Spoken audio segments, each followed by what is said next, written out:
Moi, j'ai aussi une philosophie, c'est un non te rapproche toujours d'un oui. Parce qu'arrive un moment, il faut comprendre pourquoi on te dit non. Il n'y a pas de rapport d'ego. Pourquoi le mec, il t'a dit non? Bah ok, il t'a dit non parce que t'as peut-être pas coché la bonne case à un moment donné. Comment tu peux raffiner le produit? Et petit à petit, on a commencé à avancer comme ça. Mais d'ailleurs, il y a une phrase que tu avais donnée dans un podcast qui est vraie. Je crois que c'était le boss d'Airbnb disant qu'il n'y avait pas un lancement, mais des lancements. Nous, on est un lancement permanent sur Get Inside, quoi.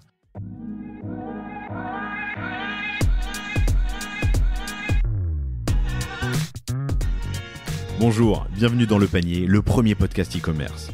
Mes invités cartonnent et me livrent leurs secrets de réussite et les problèmes qu'ils ont rencontrés pour qu'on puisse, ensemble, apprendre à vendre mieux et plus. Mon engagement ici est simple, avoir une conversation sans filtre et sans faux semblants, et à ce que vous repartiez inspiré des succès, mais également des échecs, de mes invités avec les bons outils et les bons réflexes. Je suis Laurent Kretz, cofondateur de Cosa Vostra, agence digitale qui fait des sites incroyables et des strates de communication et d'acquisition sur mesure. On travaille pour des grands groupes comme pour des startups, en France comme à l'international, que ce soit pour lancer un site, refondre un e-commerce, développer un SaaS sur mesure, poser une strate de contenu ou repenser un business model. Contactez-moi sur lepanier@cosavostra.com ou LinkedIn et je me ferai un plaisir de vous répondre. Bonne écoute!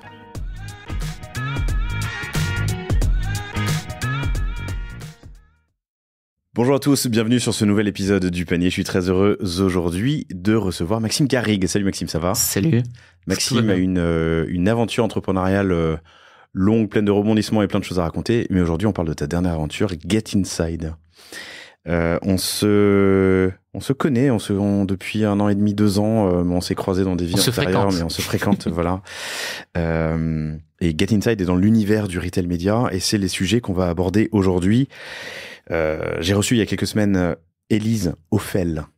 De Criteo. Élise Ophel, j'avais un doute sur le Ophel, mais c'est bien ça, Élise Ophel de Criteo pour les do's and don'ts du retail média avec l'angle Criteo. Aujourd'hui, on poursuit la conversation sur le retail média. Le retail média, c'est très très large. Et c'est vrai qu'on dépense des sommes folles sur du paid search, du paid social, alors qu'il y a un truc qui explose et qui marche très très bien, qui est riche en perf, à la fois business mais environnemental, qui est le retail média au sens large. Je le disais lors d'un apéro avec des intervenants du One to One Monaco qu'on avait enregistré juste après Vivatech, mais c'est Arthur Sadoun qui avait dit que l'investissement en retail média sera bientôt le premier choix pour les annonceurs et on allait bientôt préférer le retail média à 30 secondes un soir de grande audience à la télé. Et tu me disais en préparant cet entretien que les revenus retail média d'Amazon avaient dépassé les revenus d'Amazon Web Services, d'AWS. Oui, j'ai vu ça juste avant de venir. Les courbes se sont croisées, donc Amazon, tout le monde connaît. La rentabilité est tirée par les revenus du retail média versus ceux le cloud est toujours très rentable, mais la rentabilité du retail média d'Amazon a dépassé à la fois en termes de renta et en termes de volume celle de AWS. Donc, et d'ailleurs, Amazon est le premier acteur retail média au monde aujourd'hui. Le premier, devant Walmart. Devant tout le monde, puisque on a plein d'e-commerçants, j'imagine, qui nous écoutent. Certains vendent ou pas sur Amazon, mais aujourd'hui, vous pouvez pas vendre sur Amazon si vous faites pas du sponsor ads Amazon. Et pendant l'été, certains sont sans doute partis en vacances un peu déconnectés. Ils ont annoncé d'ailleurs faire l'extension d'audience et aujourd'hui, on peut acheter d'Amazon de la place sur Pinterest. Donc, ils poussent à fond là-dessus et ils ont raison, puisque Amazon, c'est une formidable audience dont le business model à la base, c'était je vais vendre des produits, et maintenant ils disent je vais vendre des produits et je vends du média pour donner accès à cette audience. Mais il y a tellement d'audience que même quand vous voulez vendre des produits sur Amazon, vous êtes obligé d'acheter du média. C'est quoi Get Inside ? Alors Get Inside, c'est une boîte qu'on a créée il y a un peu moins 1 an et demi, 1 an, qui est dédiée en retail média. Donc pour peut-être rappeler à tes auditeurs et auditrices, parce que je remarque que comme je t'écoute à chaque fois, tu dis chers auditeurs, d'ailleurs tu commences par auditrice. Du spectateur, spectatrice peut-être. Donc les retail média ou commerce média. En fait, j'aime bien les deux termes, mais commerce média, c'est plus français. C'est l'ensemble des leviers qui permettent à un annonceur de toucher des consommateurs potentiels en utilisant l'audience des commerçants. C'est vieux comme le monde. Alors, on a appelé ça retail média parce qu'on a ramené une couche de data avec l'arrivée du digital, mais la tête de gondole, c'est une forme de retail média. Tu vas chez Carrefour ou chez Auchan, Coca a acheté un emplacement spécifique en tête de gondole pour faire la promotion d'un nouveau produit. C'est du média à l'intérieur du lieu de vente. Bon. Cette audience, c'est digitalisé. Les gens, ils sont un peu moins dans les rayons et un peu plus sur Internet. Aujourd'hui, tu vas acheter du média auprès des commerçants. Ça a commencé, tu le disais, par des gros distributeurs, Amazon, Walmart ou autres, et maintenant, c'est en train d'évoluer et ça touche l'ensemble des e-commerçants. Donc le retail média, c'est ça. Et nous, Get Inside, on évolue dans cet univers, qui est celui du retail média, sur un levier ou un format spécifique, qui est l'audience des colis. Sachant que l'audience, elle est multiple et diverse pour un e-commerçant. Justement, elle est en ligne, elle est en boutique. Elle est partout. Elle est sur une pub en co-branding, j'imagine, et puis elle est dans un colis. Exactement. C'est pour ça que dans l'univers du retail média, on y reviendra, mais tu parlais de chiffres, juste rapidement. Il y a un an, retail média en France, c'était 200 millions d'investissements publicitaires. En un an, c'est passé à quasiment 900 millions cette année, qui représente 10% du marché de la pub en France. En quelques années. Et il y a eu une accélération de 40% sur une année. C'est en train d'exploser. Et d'ailleurs, la phrase que j'aime bien, c'est bon, Sadoun, il pousse, peut-être parce qu'il a acheté Citrus Ad et du coup qu'il a un vrai intérêt à pousser. Voilà, mais je vais dans son sens, évidemment. Mais ce qu'on dit, c'est qu'après l'ère du search ads, après l'ère du social ads, la troisième vague de la publicité, c'est celle du retail en fait. Donc on est en plein dedans, on est au début. Et dans cet univers, t'as plein de leviers. T'as des acteurs, on parlait de Criteo, mais t'as Miracle Ads ou Tids Ads qui eux ont des technos qui permettent de monétiser ton espace en ligne, on-site. Tids s'est lancé sur le sujet, ce que tu me disais. Ouais, ils sont tout le monde s'agite, tu verras, il y a pas mal d'acteurs qui s'agitent. On a d'autres acteurs qui vont proposer de gérer du live shopping par exemple. Donc ça c'est une autre forme de retail média. Et nous on fait partie de cet écosystème de solutions retail média avec une verticale pour nous, c'est l'audience de colis et on reste là-dessus. Tu me faisais part de ton tu as écouté un épisode qui était l'épisode 201, chers auditrices, chers auditeurs, avec Mathieu Seccarelli qui parlait de s'affranchir de Google et de Meta. Aujourd'hui, c'est une évidence pour les commerçants, les e-commerçants, non? Alors, s'affranchir. De multiplier, disons les leviers, quoi. Voilà, qu'il faut pas mettre tous et ceux dans le même panier. Donc, le sujet, c'est la diversification des canaux d'acquisition. D'autant plus, c'est un secret pour personne, pour tout le monde. On fait face à hausse constante des leviers d'acquis. Ça coûte de plus en plus cher de trouver des clients, premier point. Les perfs qui étaient présentes jusqu'alors sont en train de réduire des campagnes parce que on sait pas trop où part. Parfois on parlait de performance max avant qu'on commence à enregistrer, mais où part réellement le budget si je le confie en blind à Google. Ensuite, on a la régulation, GDPR, règlement données, protection données personnelles, qui fait que on a pas mal de choses qui vont arriver, telles que la fin du cookie tiers. On en parle, mais du coup ça va aussi faire baisser les capacités de ciblage des campagnes. Donc, il se passe plein de choses qui font que c'est peut-être le bon moment pour se dire, OK, est-ce qu'il n'y a pas d'autres leviers complémentaires? À aucun moment, je dis qu'on va concurrencer un Google ou un Facebook. Je dis juste que plutôt que de mettre 100% de votre budget média en acquise 100% digital, est-ce qu'on peut tester autre chose, quoi? Voilà. Ça, c'est le discours qu'on pose aujourd'hui. Et on s'aperçoit que les clients qui performent le plus, c'est comme les stratégies scolaires, c'est les clients qui diversifient le plus leurs canaux d'acquisition, tout simplement. C'est quoi l'asile colisage? L'asile colis? L'asile colis, alors c'est quelque chose qui est vieux comme le monde. Asilage, c'est ça? Il y a deux termes. Asile colis, donc comme un asile et colis derrière, et asilage, qui est un seul mot. C'est quelque chose qui est vieux comme le monde sur lequel on s'est attaqué. C'est en gros, vous avez un colis, donc vous délivrez un colis parce que il y a une valeur fonctionnelle du colis. Il faut délivrer pour délivrer des choses aux gens, il faut bien les emballer, qui est sur emballage ou pas d'ailleurs, et qu'ils soient recyclables ou pas. Ou typiquement, il y a des acteurs comme Ipli aujourd'hui qui vous proposent de pas faire des colis en carton, mais il y a quand même un colis en fait. Donc il y a besoin de ce levier fonctionnel, j'ai envie de dire, pour livrer.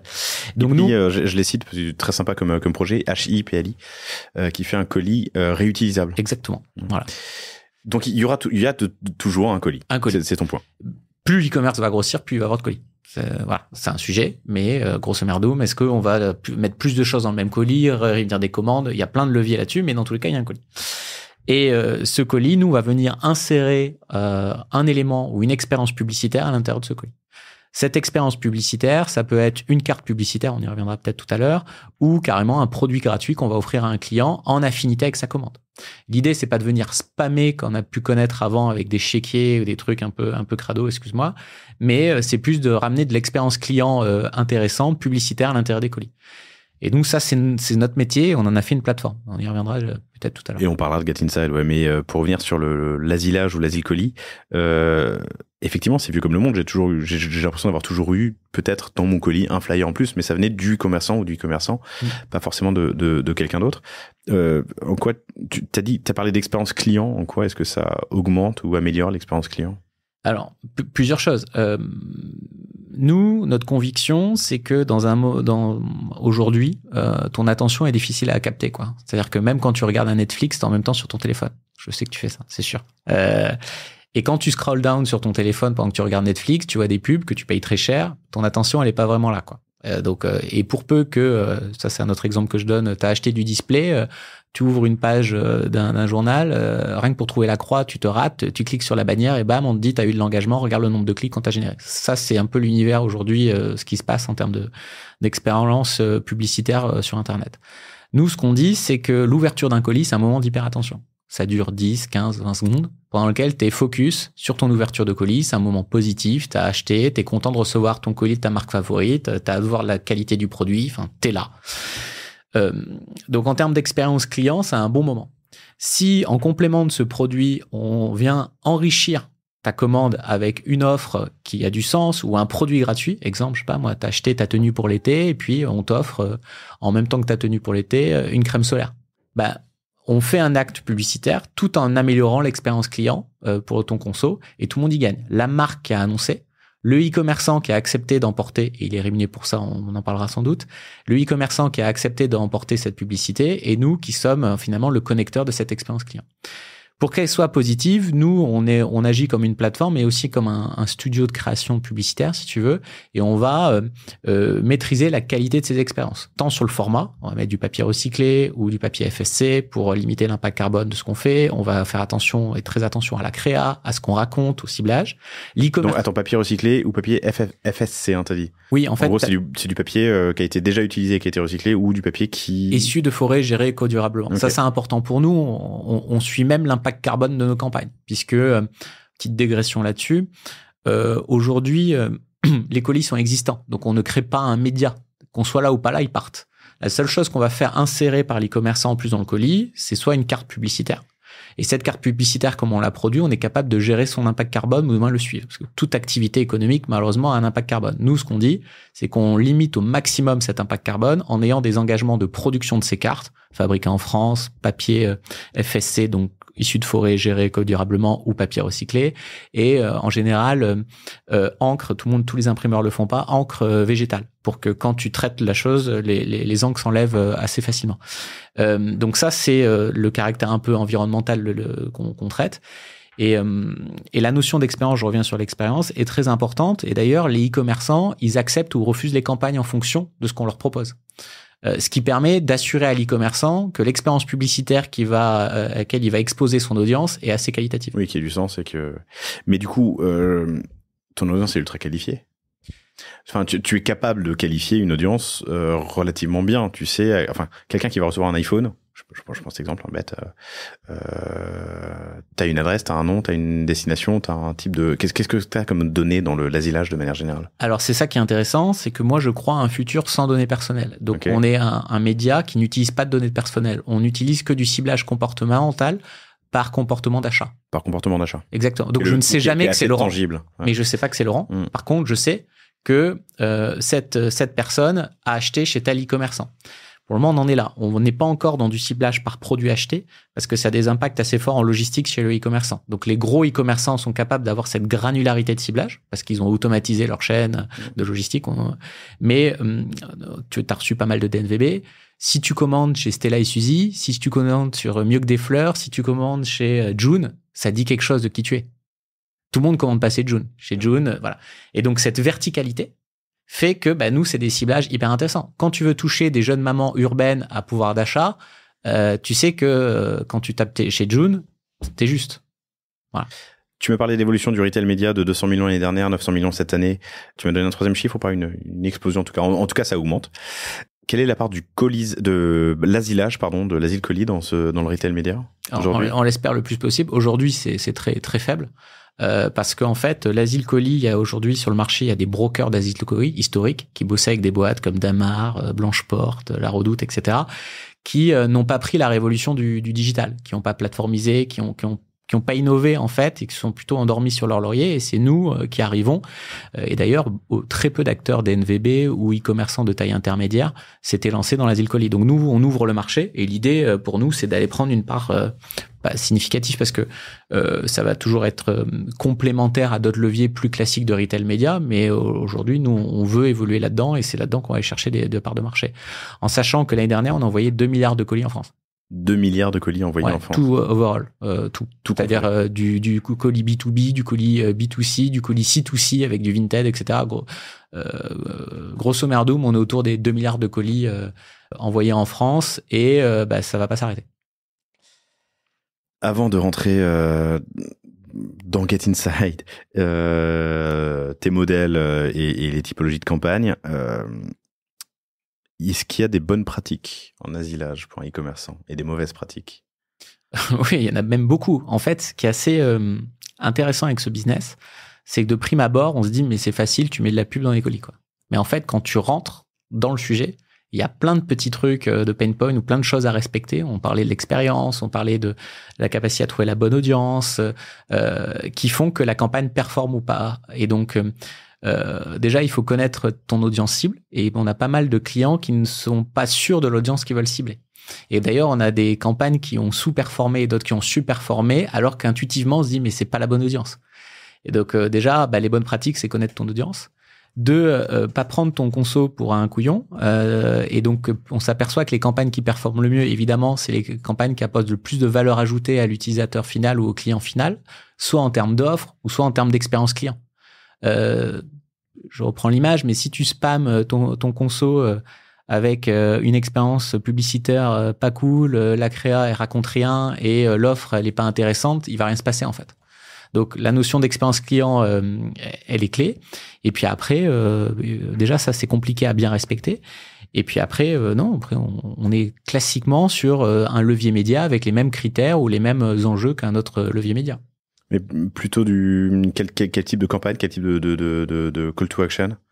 Alors, il y a de tout. Soit tu peux faire, tu as 4 typologies de campagne, soit tu peux aller chercher de la notoriété, c'est-à-dire bonjour, j'ai un nouveau produit. Parce que pour rappel, l'intérêt de l'asile colis, qui est un levier de marketing direct du coup en retail média, on a 100% de taux d'ouverture. Quand tu compares à un email, parce que vous-même qui m'écoutez, quand vous recevez un colis, vous l'ouvrez. Tu l'ouvres, ouais. Non mais en vrai. Et l'autre intérêt, c'est qu'on rentre au domicile du consommateur.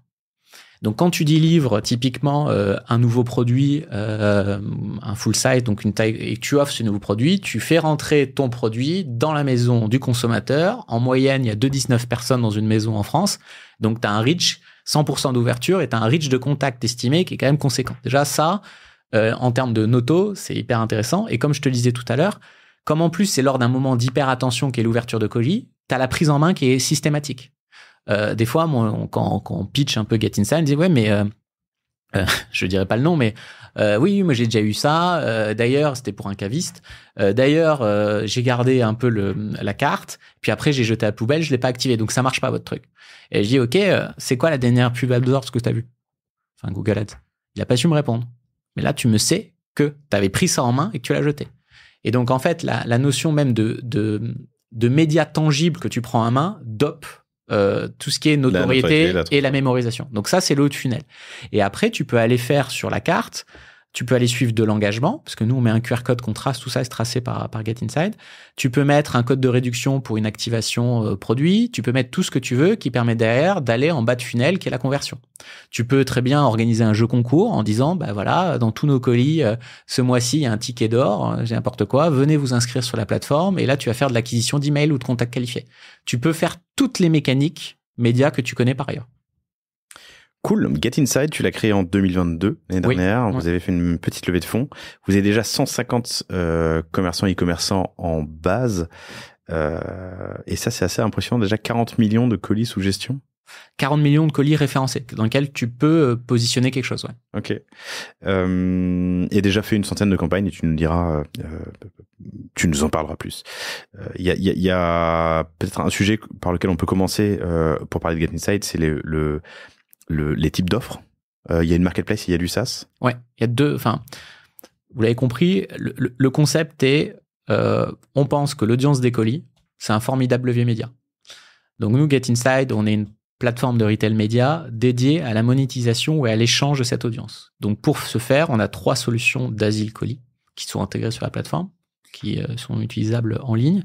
La première, c'est une solution paid. Donc, classiquement, un annonceur va venir acheter l'audience d'un e-commerçant spécifique. Il va lui proposer une campagne. De l'autre côté, l'e-commerçant peut vendre son audience. Et donc là-dessus, on est sur un modèle effectivement de marketplace où on va prendre une commission sur le budget média que l'annonceur a investi et on va prendre une commission sur le revenu qu'on a géré au e-commerçant. Là-dessus, le modèle, c'est les deux cumulés, on prend 20%. C'est le même modèle que toutes les marketplaces. On n'a pas révolutionné la chose, mais nous, ce qu'on amène, c'est toute la techno qui permet de connecter les audiences, de faire ton média planning et de gérer la perf. Il y a un principe d'accord? C'est-à-dire? Quand tu achètes de l'audience, quand tu achètes du colis, oui. Est-ce que la personne à laquelle le e-commerçant à qui tu l'achètes donne un accord sur le type de campagne qu'il reçoit? Bien sûr. En fait, sur la plateforme, l'annonceur vient faire son média planning, il configure sa campagne, il met dans son panier, je sais pas, 3-4 e-commerçants, il précise son budget, il explique la temporalité de la campagne, il explique ce qu'il veut faire. Classiquement, il appuie sur le bouton et ça envoie un ticket au responsable revenu de chaque e-commerçant qui était dans le panier. Et ils ont 48 heures pour dire on prend la campagne oui ou non. Principe d'influence. Ouais, voilà. Mais c'est parce que encore une fois, nous on est une plateforme qui rend liquide cette audience, mais je ne suis personne pour dire à tel e-commerçant t'es obligé de prendre la campagne. Voire même est-ce que c'est vraiment en affinité avec, est-ce que t'as envie de faire ça avec ta marque en fait. Donc nous on génère du lead et le e-commerçant il choisit de dire ok je prends, ok je prends pas. Et pour choisir on lui donne la marque et on lui donne aussi le revenu qu'il va attirer de cette campagne. Donc ça c'est la solution paid. Ok, ça coûte combien? Tout dépend du e-commerçant. C'est-à-dire que les moins chers aujourd'hui, ils se vendent à 15 centimes du coût par colis, CPC. Ouais. On a repris les codes du digital, coût par clic, et là on est coût par colis. Et les plus chers aujourd'hui sur la plateforme, ils sont autour des 90 centimes par colis. Donc de mettre mon flyer ou mon produit, ou enfin on parlera des... On n'a pas parlé de produits, mais on en parlera. Me coûte entre, tu as dit 15 centimes et 90 centimes le colis sur un e-commerçant que je vais choisir, qui m'aura accepté et qui est en adéquation avec mon audience. Exactement. Okay. Et le prix du coût par colis est défini on l'accompagne par le e-commerçant. Toujours pareil, parce que chaque e-commerçant a des contraintes qui lui sont propres.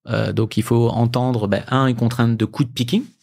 Si tu as externalisé ta logistique, ça te coûte pas la même chose que si tu l'as internalisé. Et du coup, nous, pour les aider à faire baisser ces coûts de picking, on a des accords avec des logisticiens. Je pense par exemple à Cubine, avec Gemalog ou BX Logistique, qui, si tu es client GetInside et client de ces acteurs-là, ton coût de picking, il est plus faible pour te permettre de monétiser tes colis. Donc nous, quand on fixe le CPC avec l'e-commerçant, il est libre, mais on lui donne un indicateur de coût de picking, on lui donne un indicateur du prix du marché. Et aussi, l'e-commerçant, s'il a besoin de revenus additionnels vraiment à court terme, il a tendance à pouvoir être un peu plus discount que si il en a pas trop besoin. Voilà. Donc ça, toi, tu prends 20% là-dessus? Je prends côté e-commerçant, 15%, pardon. 15, ok. Je cumule les deux. Et le 15,90 que tu me donnais, c'est le net commerçant ou c'est le... En fait, le commerçant prend 85% en fait. Oui, c'est ça, ok. Ce qui permet de réduire de presque 1 euro en haute fourchette. En haute fourchette. Okay. Mais surtout, ce qui est intéressant, c'est que pour l'e-commerçant, structurellement, il n'a pas prévu ça. C'est de la marge nette. Puisqu'il est obligé d'envoyer ses colis pour son activité. Oui. Et donc là, en fait, c'est vraiment une ligne de revenus qu'on vient ajouter, modulo le coût de picking, mais qu'on vient ajouter en valorisant ce qu'il a déjà. On lui demande pas de créer un nouveau truc, on lui demande pas... En fait, ses colis, il les a, en fait. Et nous, c'est de l'insertion à l'intérieur du colis. Donc lui, c'est en fin de chaîne, il doit rajouter une insertion ou un produit gratuit. Et en plus, quand c'est bien fait, certains e-commerçants nous disent, ça développe mes ventes. Parce que si tu dis, je reprends l'exemple du X tel jour à tel jour ou sur telle période, si vous commandez ou à partir de tel volume de panier, on vous offre un produit de la marque machin.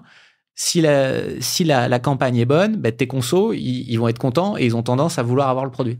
Donc, tu m'as dit tout à l'heure dans les conseils, on n'a pas dit ça, mais connaître ton audience cible, c'est le premier point. Ne pas prendre ton client pour un couillon, c'est le deuxième point. Communiquer autour des campagnes. Ça dépend quelle typologie de campagne tu as. Ça vaut le coup d'y réfléchir, quoi, c'est ça? Oui, quand tu offres des produits gratuits, ça a du sens. Quand c'est une carte publicitaire avec un jeu concours, ça a moins de sens. Bien sûr. Voilà. Mais si tu as des produits gratuits à l'intérieur de ton colis, oui. Autant le dire. Autant le dire, oui. Donc, typologie de campagne, enfin plutôt tes offres, le paid, t'achètes de l'audience sur la marketplace. Exactement. La deuxième typologie, c'est l'exchange. Ouais. On est parti d'un constat, ça c'est pour notamment pas mal de DNVB, ça fonctionne assez fort. que aujourd'hui, l'asile colis, il y avait aussi, c'est un business qui existe depuis longtemps, mais il y avait beaucoup de gré à gré. Moi, je suis commerçant, t'es e-commerçant, je t'appelle, j'ai copain, est-ce que ça t'intéresse? On a à peu près la même audience, je mets un truc dans ton colis, c'est du gré à gré. Ce gré à gré fonctionne, et on s'est dit, mais l'inconvénient de ce gré à gré, c'est qu'il faut qu'il soit synchronisé. Qu'est-ce qui se passe si nous, on a notre plateforme, comme on a les e-commerçants, et on peut faire du gré à gré asynchrone? Je m'explique. Toi, tu veux communiquer sur un temps fort qui est Noël. Mais peut-être qu'un autre e-commerçant veut communiquer sur un temps fort qui est la Saint-Valentin. C'est pas au même moment. Et donc, tu vas pouvoir échanger ton audience de colis contre des crédits colis que nous, on va gérer sur la plateforme, que tu vas pouvoir investir chez un autre e-commerçant. Cas concret. Un e-commerçant A va accepter de distribuer une expérience publicitaire pour un e-commerçant B. Il va gagner un crédit colis de 20 000 colis, je dis n'importe quoi. Et cet e-commerçant A, qui a ce crédit de 20 000, va pouvoir investir chez un e-commerçant C ces 20 000 colis pour faire sa propre campagne. Et l'intérêt, c'est que du coup, en ayant de l'échange d'audience, tu peux délivrer des campagnes médias à grande échelle sans investissement média, mais uniquement avec de l'exchange d'audience de colis. Ok, et ça, c'est... Il y a un coût, j'imagine. Alors, ça, c'est un autre modèle, puisqu'on comme il n'y a pas de transaction financière où tu achètes pas du média, le modèle de commission ne s'appliquait pas.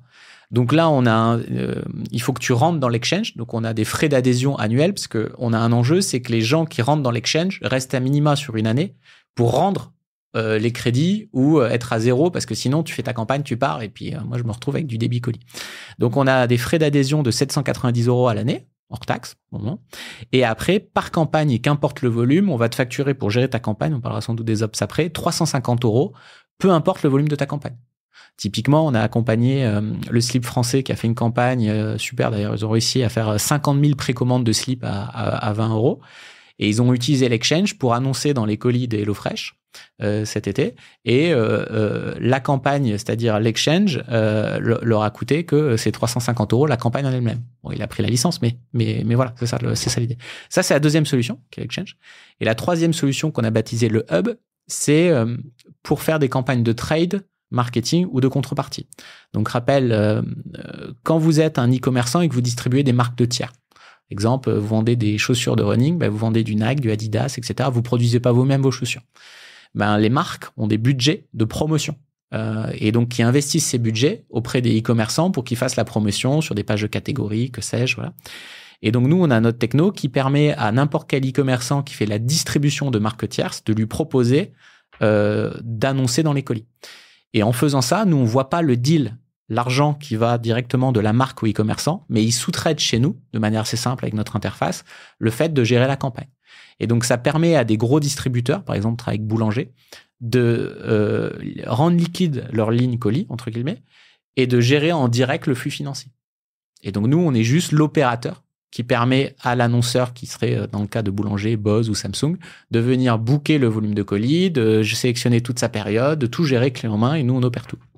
Ok, tu fluidifies, tu rends liquide son inventaire, son stock, son inventaire de colis pour Exactement. Que lui puisse en faire ce qu'il souhaite et potentiellement le monétiser ou le distribuer auprès de ses dans le cas par exemple ses partenaires quoi. Exactement. Ouais, okay. Dans le cas d'un boulanger, quand tu t'inscris sur Get Inside et que tu es sur les 3 solutions, je peux t'amener des leads parce que tu es en paid et donc ça on leur a amené des leads. Tu peux faire de l'exchange. Et tu peux en plus, toi, appeler tes marques partenaires en disant, voilà, sur tout le mois d'août ou pour Black Friday, vous pouvez être dans mes colis pour faire la promotion et eux, ils font le deal et c'est leur régie qui distribue. Mais t'es une agence ou t'es un SaaS ou t'es une boîte de tech, pardon? Ça, c'est tout l'enjeu. C'est moi il y avait une agence avant, on ne veut pas être une agence. Mais le problème de la marketplace c'est l'usage au début. Tu dois connaître ça avec d'autres business. Et t'es obligé d'aider les gens à passer à l'acte. Donc là, aujourd'hui, on est quand même... l'exemple que je donne, on ne veut pas se comparer à eux, mais comme quand t'es chez Facebook, c'est qu'au début, t'as des chargés de compte qui t'aident à passer à l'acte, quoi, qui t'aident à configurer tes campagnes. Donc nous, on en est là, voire même, on donne des idées parce que la problématique de l'asile colis, ceux qui connaissent, c'est qu'ils ont une image un peu poussiéreuse, vieillotte. Et donc, si on te prend pas par la main pour te montrer que ça fonctionne et qu'on peut faire des trucs cool, t'as du mal par toi-même à faire le pas. Donc, le problème, c'est qu'effectivement, si là, aujourd'hui, on délivre trop de services par rapport à la vision cible, où on veut être une plateforme pas SaaS parce qu'on n'y sera jamais, mais managed service. Enfin, vraiment, la vision, c'est que demain, tu as ton chargé de compte, tu es capable de l'appeler des deux côtés, soit tu es e-commerçant, soit tu es annonceur, et on va t'accompagner, mais on va pas faire la campagne pour toi. Le coût pour l'annonceur, dans le cas du paid et de l'exchange, alors, Exchange, il y a un coût d'abonnement plus un coût par campagne. Le paid, il y a l'achat de colis. Mais il y a surtout, moi, de mon côté, imprimer des flyers ou, je dis flyers à l'ancienne, mais des cartons, des cartes, peu importe, ou donner du produit. Ton support, ouais. Ouais. Et ça, si tu as besoin qu'on gère l'impression, c'est inclus. On sait le faire. Et enfin, c'est inclus. La plateforme gère ça. Tu payes un supplément là-dessus ou tu veux le gérer par toi-même. Et ça, c'est inclus sur la plateforme. Et d'ailleurs, sur la plateforme, on a un outil pour gérer ton contenu, tes formats. Demain, tu vas pouvoir les générer un peu automatiquement. Enfin voilà, on est en train d'automatiser ça aussi. Parce que nous, l'intérêt de passer par nous, c'est que comme on commence à faire certains volumes, qu'on a que un format soit à 5, soit à 6. Je reviendrai peut-être aussi parce qu'on a testé plein de formats, c'est ceux qui performent le mieux. Pareil, le poids de la carte. On est sur un grammage de 250 grammes minimum. Pourquoi? Parce qu'on prend tous les codes de la carte postale, tu sais, qui va rester sur ton frigo, que tu vas laisser traîner sur ton bar à la maison. Plus la carte ressemble à un objet tangible, rigide, plus t'as tendance à la garder. Quand je te délivre un flyer type pizzeria, ça part à la poubelle. Et nous, c'est pas ce qu'on veut. Et d'ailleurs, on s'aperçoit que quand on délivre des campagnes avec une offre, les gens les activent 2 mois après, 3 mois après. Et nous, on est capable de suivre. Et même dans la conception des campagnes, on intègre ça. Et donc, ce que je veux te dire, c'est qu'on a que 2 formats, soit à 5, soit à 6, avec un grammage et une caractéristique spécifique. Si, comme on amène tous nos annonceurs là-dessus, on a des prix de volume et des deals intéressants avec des imprimeurs. Donc, tu as ça dans le coût de la campagne ou de l'échantillon. Ça, c'est toi qui payes. Je peux pas produire. Oui, bien sûr. Ouais. En sachant qu'aujourd'hui, les échantillons, c'est pas qu'on n'aime pas trop ça, c'est que le rapport impact environnemental, produit utile sur un échantillon, il est pas super. Et l'intérêt aussi de l'asile colis, c'est que beaucoup d'e-commerçants maintenant sont facturés au poids volumétrique. Ouais. Et pas au simple poids, au poids volumétrique. C'est à l'espace qui est pris dans le camion. Et donc, en fait, très souvent, les colis sont pas pleins. À part si t'as optimisé, je pense à des asphaltes il peut rien rentrer dans le truc. Moi, je suis client, je dis, mais les mecs, mon jean, il voulait compresser, là. Ou, tu sais, les acteurs comme Casper ou autres, voilà. Là, ils ont rien pour rajouter. Mais beaucoup d'e-commerçants restent un peu de place. Et, en fait, des clients mettent carrément un produit qu'on appelle full size. Ils sortent de la ligne de prod et, du coup, ils acceptent de distribuer 20 000, 30 000 produits gratuits. Et l'intérêt aussi de distribuer un produit gratuit, c'est que tu crées une habitude de consommation. Comme tu es au domicile, tu délivres, je sais pas moi, un paquet de céréales, un échantillon de paquet de céréales. Tu vas le goûter une fois.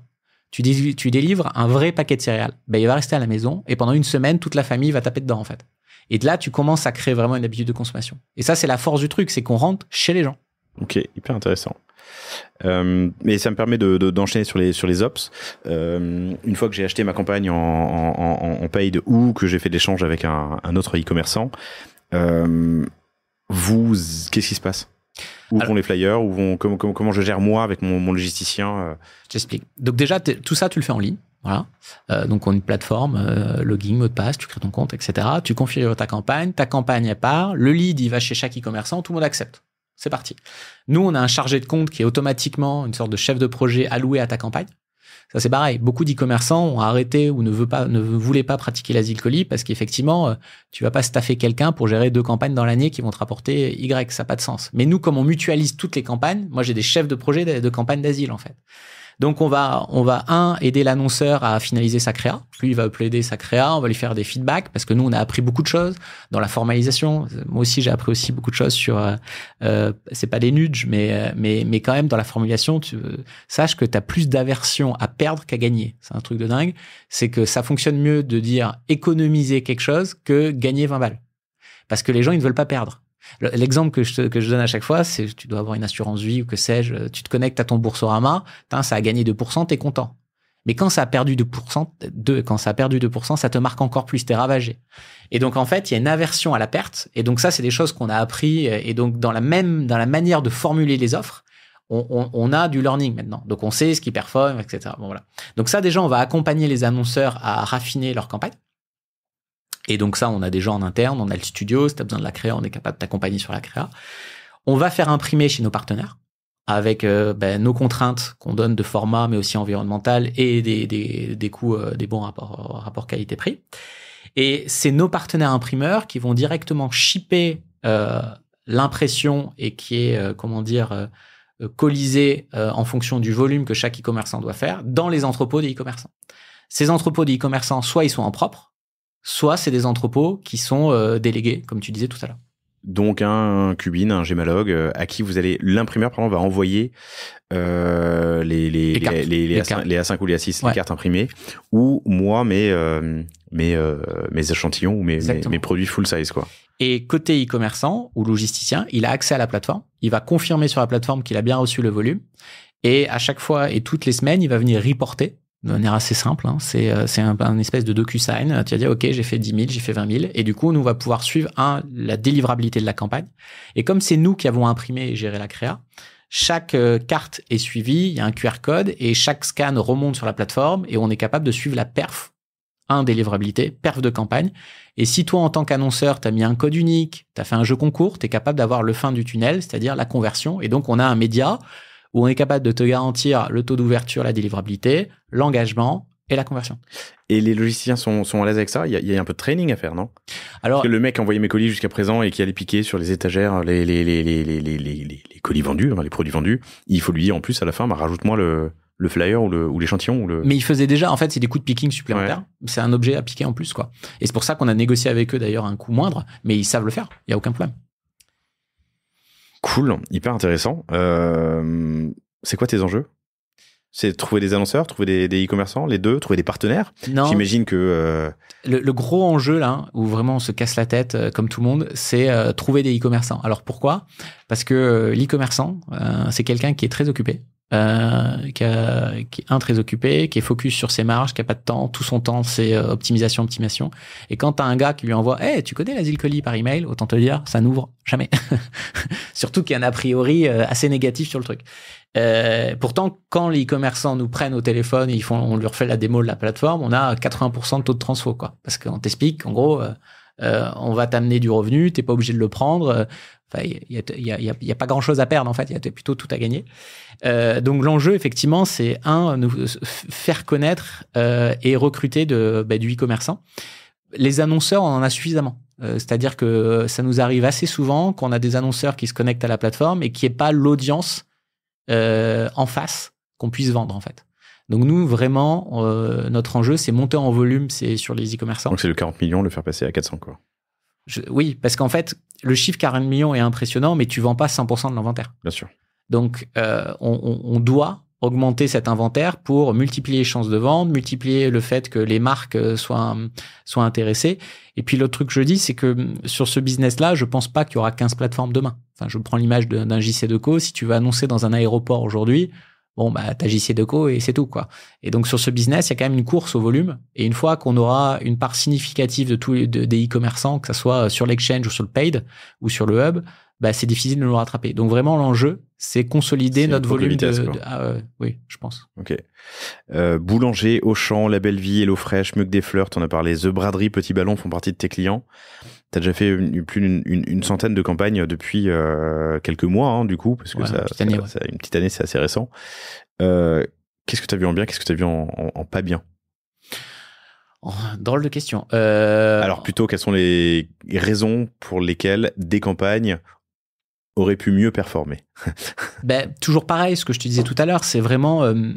comment te dire, on a des clients qui disent habituellement tu sais, quand tu t'inscris à la newsletter, tu as moins 10% sur ta première commande, etc. Et ils font la même offre en asile colis, puis ils comprennent pas que ça a moins performé. J'ai dit, mais en fait, le client, il est pas bête, quoi, en fait. Il sait que ce soit en asile colis ou quand il vient sur ton site, il n'y a pas une offre si attractive que ça.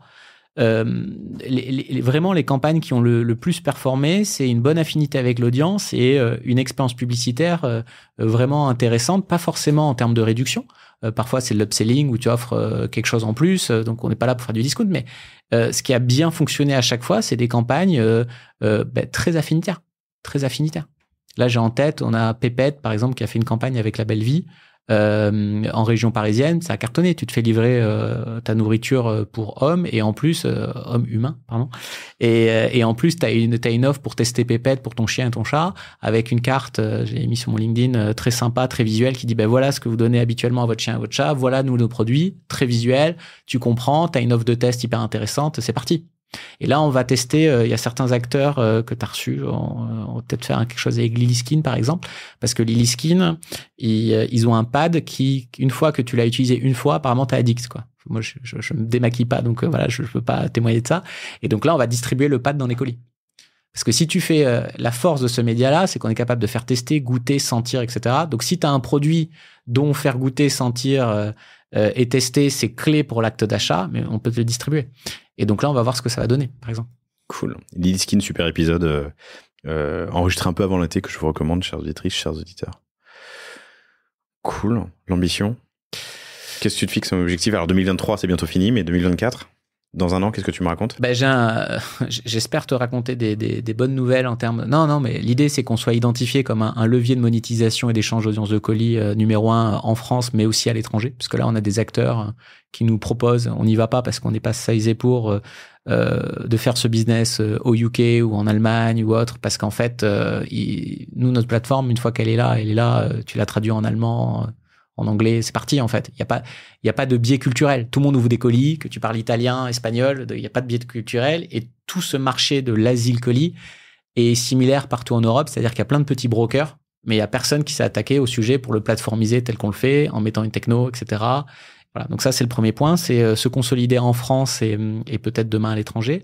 2, c'est atteindre la taille critique. Parce qu'aujourd'hui, on parle de plus en plus avec des grosses agences médias qui gèrent des gros budgets médias.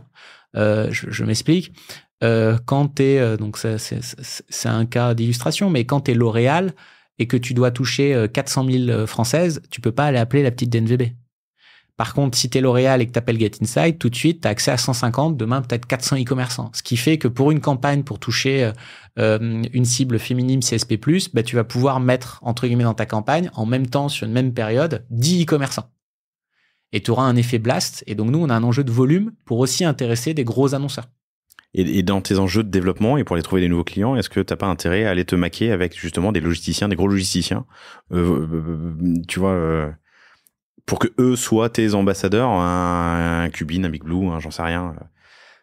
Si, mais eux aujourd'hui, on discute un peu avec eux, mais je suis pas sûr. Enfin, je ne sais pas encore, en fait, pour te dire quel est le principal levier. On a 2 enjeux. C'est un levier d'acquisition d'e-commerçants. Est-ce que le prescripteur numéro 1, c'est le logisticien? Je sais pas.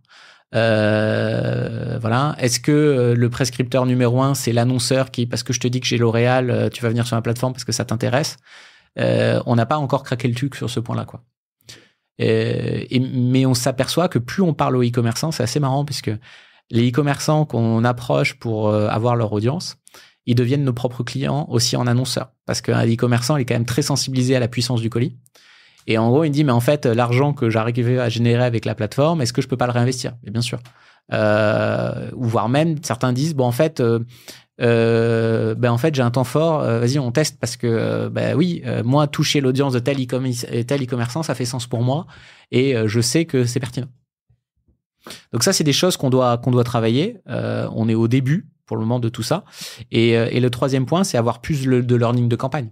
C'est-à-dire qu'aujourd'hui, la notion de studio, d'accompagnement, de ressources même, demain, je devrais avoir une bibliothèque de toutes les meilleures campagnes, tout ce que tu as compris, quels sont les patterns qui font que ça fonctionne, etc. Parce que là, la difficulté par rapport à d'autres leviers, par exemple un Google, c'est que moi, je connais personne qui, dès sa première campagne Google Ads, a surperformé, en fait. Oui, bien sûr. C'est l'apprentissage et c'est l'optimisation. Donc, il faut apprendre. Il faut accepter que quand tu fais une campagne, tu mets 3 audiences e-commerçants dans ta campagne, il y en a 2 qui vont performer ou sous-performer, tu en as une qui va performer. Et en fait, il faut que les annonceurs aussi se fassent une religion, comme nous, on apprend avec eux, pour savoir, quelle est la bonne audience qui m'intéresse et comment ça réagit, quelle est l'offre qui fonctionne en fait. Tu me parlais tout à l'heure, on parlait tout à l'heure du prix par colis. Est-ce que pour l'instant il est fixe à l'année ou est-ce que tu as, je pense, saisonnalité en fait. J'étais en train de me dire il doit y avoir un bouchon en novembre-décembre et du coup potentiellement des prix qui augmentent. Est-ce que ton prix il est variable, il est fixe? Ça c'est quelque chose qu'on a découvert et qui est très intéressant, qui est une caractéristique de l'asile colis. L'asile colis c'est un média non intentionniste. Je m'explique. Quand tu achètes du Google Ads, tu vas choper, c'est la force de Google, hein, tu vas choper le type sur un critère acheter des fleurs. Et là, boum, tu vas foutre, tu vas avoir ta publicité et tu vas ou pas l'activer tout de suite. Et donc, ce qui fait que ce caractère intentionniste de la publicité sur Google fait que tu as une énorme concurrence au moment des temps forts où tu achètes des fleurs. Exemple, Saint-Valentin. Comme l'asile colis c'est non intentionniste, nous, on va venir annoncer avant ce temps fort. Et donc, du coup, échapper aux coûts fixes qui explosent pendant la période, eh bien oui. Tu annonces, par exemple, en décembre, et tu annonces auprès d'une cible masculine, je vais être dans le cliché, hein, masculine, J-90 jours avant la Saint-Valentin, regardez la carte, activez ce code qui est valable jusqu'au 14 février. Le type, il va garder la carte, tu vas pouvoir l'avoir annoncé pour un tarif à 15-20 centimes, et du coup, tu vas aller fuir tes coûts d'acquisition hyper élevés en étant en avance de phase de ton temps fort dans les colis à l'audience affinitaire. Oui, et pour les achats de novembre-décembre, en fait, tu communiques en septembre-octobre. Exactement. Et donc aujourd'hui, cette saisonnalité, on ne la voit pas vraiment. Puisqu'en fait, en fonction de ton audience, ta saisonnalité est différente. Okay. Et en fait, nous, comme on vend des audiences, par exemple masculines, certains vont être intéressés de toucher l'été. Enfin, c'est toujours un temps fort pour quelqu'un, en fait. Ok. Mais donc, tes prix sont fixes, pour répondre à ma question. Les prix des commerçants des fixes, c'est pas mes prix, c'est les prix des commerçants. Les prix des commerçants, pardon. Moi, je suis juste un intermédiaire. C'est-à-dire que chaque e-commerçant, encore une fois, fait son prix en fonction de ses contraintes. Et après, par contre, eux, ils peuvent jouer. C'est-à-dire que sur la plateforme, s'ils ont envie de faire plus cher l'été et moins cher l'hiver, ils peuvent le faire. Mais aujourd'hui, ils jouent pas trop là-dessus. Pas encore. Pourquoi tu t'es lancé là-dedans ? Alors, on va pas faire tout ton passé, mais dans les grandes lignes, raconte-moi comment t'en es arrivé là. Bah, tu sais, c'est quand c'est des points qui se relient, mais tu le vois après que se sont reliés ces points. Voilà, dans l'histoire. Quand je regardais. Non, en fait, moi j'ai un passé similaire au tien. Je faisais ton métier qui est celui aujourd'hui d'agence. J'avais une agence. Attends, mieux que ça, t'avais même un podcast il y a 10 ans qui s'appelait Checkout. Oui, c'est vieux, c'est vieux. Oui, c'est très très vieux. Sur le e-com. Exactement. Mais j'ai toujours été passionné. En fait, ce que je trouve fascinant dans l'e-commerce, plus que dans le métier de la communication digitale ou autre, c'est que tu as une sanction positive ou négative, c'est le chiffre d'affaires ou le retour de tes clients. Donc j'ai toujours été très empreint d'e-commerce parce que j'ai toujours adoré ça. Mais j'ai jamais été e-commerçant. J'ai plein de copains qui sont e-commerçants, mais et moi j'étais plutôt côté agence digitale. Et quand j'ai grandi dans cet univers-là, j'ai vu petit à petit qu'il y avait des problèmes sur l'acquisition et qui n'allaient cesser de croître. 2, étant en contact des e-commerçants, j'ai compris qu'il y avait quand même une problématique de rentabilité et de revenus des e-commerçants. C'est un métier assez dur, un métier avec des marges assez ténues. Et 3, j'ai vu venir la vague du retail média. Puisque j'étais en plein dedans. Parce que moi, j'avais une agence qu'on a vendu à un groupe qui s'appelle WPP. Donc, j'évoluais dans cet univers-là. Et quand je suis parti de ma précédente aventure entrepreneuriale, je voulais absolument pas me couper des marques du e-com et du digital, mais je voulais pas refaire du service, en fait. Et là, l'opportunité, elle m'est un peu apparue. J'ai sondé autour de moi des amis e-commerçants qui sont maintenant actionnaires en BA de Get Inside parce que ils m'ont validé l'idée qui était de dire, en fait, j'aimais bien le côté un peu sexy de s'attaquer à un vieux sujet complètement has-been. Parce que quand je pitch Get Inside, il n'y a pas le terme blockchain, il n'y a pas du data partout. Enfin, tu vois, c'est un peu à contre-courant. Mais c'est simple et c'est compréhensible en disant, ben voilà, tu as 2 milliards de colis en France, tu as des e-commerçants dont ça représente une audience de dingue. Quand je t'explique que l'ouverture d'un colis, c'est un moment d'hyper-attention et que personne n'en profite pour faire des expériences médias, bah, tu dis oui, ok, qu'on n'est pas obligé de faire du caca dans les colis. Tu vois, là, on opère beaucoup de campagnes, par exemple, pour HelloFresh. HelloFresh, c'est un de leurs premiers leviers médias, c'est l'asile colis, quoi. Et ils ont une auto incroyable grâce à ce média-là. Et donc, j'ai commencé à creuser le sujet, puis je me suis dit de manière très pragmatique, il y a peut-être un truc à faire. Voilà. C'est une logique plus entrepreneuriale, et moi, ça cochait toutes les cases en termes de passion, digital, média. Comment t'as testé l'idée une fois qu'on avait parlé à des e-commerçants qui sont maintenant, du coup, actionnaires?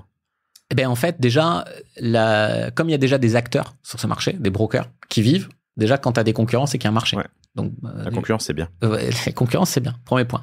Et puis après, moi-même, j'ai imprimé mes propres cartes et je les ai mis dans les colis de copains pour voir ce que ça donnait. Et puis, il y avait des bons retours. Alors, tout n'était pas parfait. Et puis ben, tu vois, on en discute. Intuitivement, tu dis, ouais.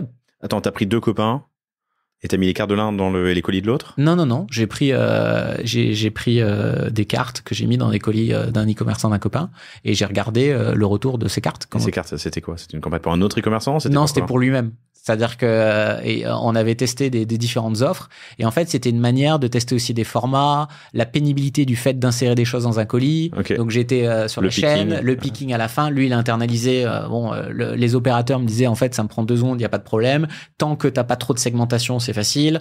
Donc toutes ces contraintes. Après tu formalises un pitch, tu vas voir d'autres e-commerçants, tu leur dis voilà ça vous intéresse, il y a ok. Tu prends une porte, 2 portes. Moi j'ai aussi une philosophie, c'est un non te rapproche toujours d'un oui. Parce que arrive un moment, il faut comprendre pourquoi on te dit non. Il n'y a pas de rapport d'ego. Pourquoi le mec il t'a dit non? Il t'a dit non parce que t'as peut-être pas coché la bonne case à un moment donné. Comment tu peux raffiner le produit? Et petit à petit, on a commencé à avancer comme ça. Mais d'ailleurs, il y a une phrase que tu avais donnée dans un podcast qui est vrai. Je crois que c'était le boss d'Airbnb disant qu'il n'y avait pas un lancement, mais des lancements. Nous, on est un lancement permanent sur Get Inside, quoi. Il y a plein de trucs qu'on teste parce qu'on apprend beaucoup et c'est assez passionnant. Sur des typologies de campagne, sur des formulations. On teste en permanence et ça, c'est assez passionnant. C'est-à-dire que le Get Inside d'aujourd'hui, si on se reparle dans 1 an et demi, il y a des choses qui auront changé, des certitudes, parce que plus tu fais de volume, plus tu apprends. Tu engrages de la data, tu engrages des learnings, tu engrages plein de trucs sur les ops, voilà. Et de manière assez pragmatique, on est revenu à designer ce produit avec ces différentes solutions. Les clients nous font des feedbacks et on co-construit avec les e-commerçants quasiment le produit. Cool, passionnant. Maxime, merci infiniment pour ton temps. Comment on fait pour en savoir plus? Déjà, Maxime Garrigue, G-A. 2R. I-G-U-S. Il n'y a pas de U entre le G et le... J'ai eu un doute en le voyant. Je me suis dit, est-ce que j'ai fait une faute ou est-ce que c'est vraiment comme ça? Donc, G-A-2-R-I-G-U-E-S sur LinkedIn. Et évidemment, getinside.fr. Puis ce qu'on peut faire aussi, puisque du coup, on est en recrutement, si des gens viennent de la part du panier, on peut leur offrir jusqu'à Noël l'exchange, tu vois, parce qu'il y a une adhésion. Formidable. Pour qu'ils opèrent, qu'ils testent, qu'ils soient curieux. Mais j'ai envie de dire, soyez curieux en fait. Ce que je dis en général, c'est prenez 20 minutes, on vous crée un accès à la plateforme. L'accès est gratuit tant que tu n'utilises pas. Voilà, c'est gratuit. Et venez voir en fait. Et encore une fois, on a un taux de conversion assez impressionnant une fois que tu as testé parce que c'est basico-basique en fait. Tu comprends que je suis un e-commerçant A, j'ai une audience de colis que certains annonceurs m'intéressent, que tu peux vendre à certains annonceurs, et toi-même, en tant qu'e-commerçant, tu peux t'insérer dans plein de colis d'autres e-commerçants. Et quand tu payes, je sais plus combien du clic en fonction de ton secteur d'activité, ça se considère. Et on n'est pas en train de dire, oublie Google, oublie Facebook, on est en train de te dire... Rajoute, teste. Rajoute, quand tu as ton plan média annuel, quand tu as une valeur absolue qui est de 100, peut-être mets 1 ou 2 sur ce levier en fil rouge. Et donc ça, c'est quelque chose qu'on veut essayer de travailler. Et nous, on est preneurs en plus de plein de scénarios e-commerçants. Là, on essaye d'attaquer le B2B, tu vois, parce qu'on est très fort en B2C, un peu moins en B2B. Plus il y a de fous, plus... Non mais, je finirai peut-être là-dessus, mais c'est vraiment un business avec effet de réseau. C'est-à-dire que plus il y a d'audience, plus la plateforme a de la valeur. À la fois pour celui qui vend, parce que comme sur Internet, certains e-commerçants par vertical sont concurrents. Je te reprends l'exemple des fleurs. T'es en concurrence sur le même mot-clé. Mais si moi, j'ai tous les acteurs qui vendent des fleurs sur Internet et leur audience cumulée, ça intéresse un gros annonceur. Donc, plus tu as d'e-commerçants, même concurrents qui sont sur la plateforme, plus l'e-commerçant individuellement, il a de chance de vendre son audience.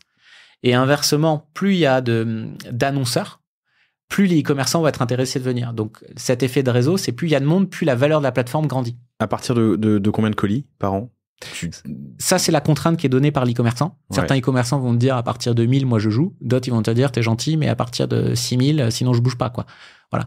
Donc, d'ailleurs, quand tu as une phase d'onboarding, on t'accompagne. Tu vas nous définir ton prix par colis en fonction de tes contraintes. On va t'accompagner, on va te dire le prix marché. Tu vas nous dire, moi, à partir de X volume de colis, je joue. Et donc, tu as un budget minimum. Il y a plein de petites choses comme ça. On facilite le boulot du e-commerçant pour que, quand il reçoit le lead sur sa boîte mail ou sur la plateforme, il ait toutes les chances de dire oui, parce que nous, on n'a pas intérêt à ce que les campagnes sont en decline. Donc, en gros, et demain, tu pourras même par défaut dire telle typologie d'annonceur, je le veux pas, etc. Aujourd'hui, on n'est pas là, mais donc tout ça, c'est configurable en ligne et puis ça déroule, quoi. Cool. Maxime, merci infiniment. Getinside.fr et Maxime Garrigue sur LinkedIn si vous voulez poursuivre la conversation. Merci. À bientôt. Merci d'avoir écouté cet épisode du panier jusqu'au bout, j'espère qu'il vous a plu. Si c'est le cas, abonnez-vous pour ne rater aucun épisode, parlez-en autour de vous et surtout laissez-moi une note et un commentaire 5 étoiles sur Apple Podcast. N'hésitez pas non plus à le partager à chacun de vos amis dans le business, chaque nouvel auditeur est une victoire. Si vous avez besoin de lancer ou refondre votre site internet, de créer un Shopify ou un WooCommerce, de performer avec une stratégie de contenu efficace, n'hésitez pas à me contacter à l'adresse lepanier@cosavostra.com. On se fera un plaisir de vous répondre. Et enfin, et surtout, inscrivez-vous à la newsletter du panier sur lepanier.io. À bientôt pour un prochain épisode.